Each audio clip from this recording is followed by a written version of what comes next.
नमस्कार, मिथिला स्वर सागर में सबके स्वागत है। आइ हम अहाँके मधुश्रावणी के 9 दिन के पूजा के कथा कह जा रहल छी। अहाँ सब सुने जाए जाओ। मैना के मोह भंग केना भेलन से देखियो। मैना के कोनो तरहे होश आनल गेल आ जखन ओ होश में एली त नारद के फेजत कर लगली। नारद, अहाँ त हमरा सबके कतौ मुँह देखावा जोगर नहीं छोड़लो। अहाँ त महा ठग छी। अहाँ कहलो महादेव एना छथि ओना छथि, हुनका पेबाक ले गौरी तपस्या करथुन। हमरा बेटी के अपमान भेल से अलग, आ एहन बर भेटल से अलग। कतऽ छथि ओ सप्तऋषि आ कतऽ वशिष्ठ, हुनका सबके की हेतन? मनोरथ तऽ हमर मन ही मन रहि गेल। हे गौरी, तोरा की भेलो जे एहन सुंदर सुंदर देवता सबके छोड़ी एहन कुरूप बर ल तपस्या केलहुँ? ई कते कहैत मैना एकांत में जाकर काना लगली। ब्रह्मा कहलखिन कि महादेव सब देवता में पैघ छथि, मुदा मैना टस मस न भेलखिन। 10 दिक्पाल मिली क मैना के बुझेलखिन।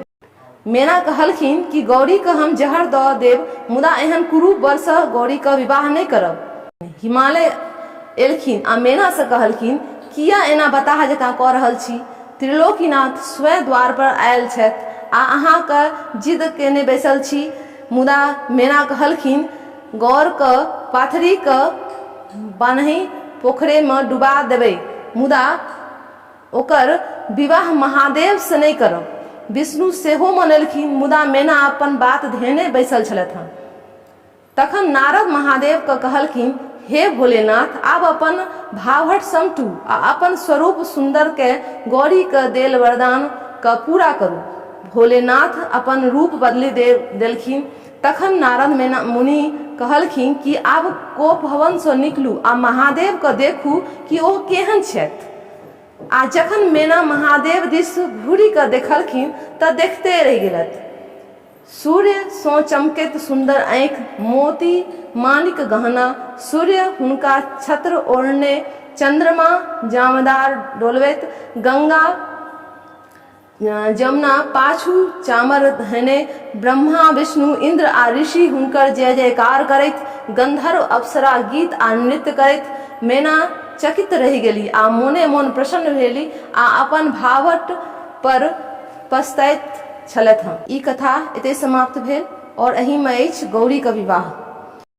महादेव बर बरियाती संगे हिमालय के द्वार पर पहुँचला। मैना हुनकर सभक परीक्षण केलखिन। स्त्रीगण सब गीत गबैत मैना के संग देलखिन। सब लोग बर के रूप देखलखिन, काठ पुतली जकाँ ठाढ़ भ गेल। बर के मड़वा पर आनल गेल। हिमालय हुनका आहना केलखिन। उठंगर कूटल गेल। महादेव कोबर घर से गौरी के हाथ पकड़ी अनलखिन। बर के रेशमी धोती, फूल तथा सोना के माला पहिरायल गेल। बर कन्या के आम पल्लव के कंगन पहिरायल गेल। ऋषि सब गोत्र ध्यान पढ़ौल। हिमालय कन्यादान केलखिन। शिव गौरी वेदी पर गेला।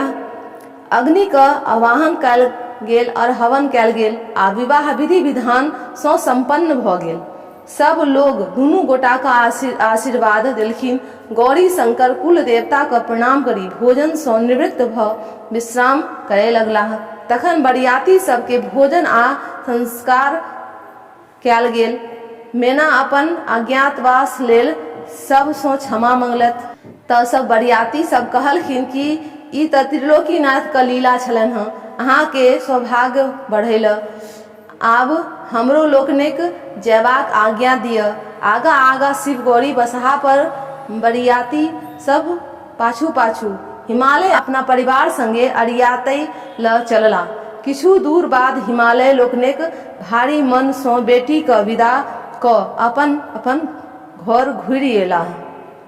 ई कथा एते समाप्त भेल। ओकर बाद आर 10 दिन के कथा अहाँके दोसर वीडियो में कहब। अहाँ सब सुने जाए जाओ। ई कथा अगर नीक लागल हुए तो लाइक और शेयर अवश्य करे जाए जाओ, और कोनो त्रुटि हुए तो कमेंट में लिखब। अहाँ सबका बहुत बहुत धन्यवाद।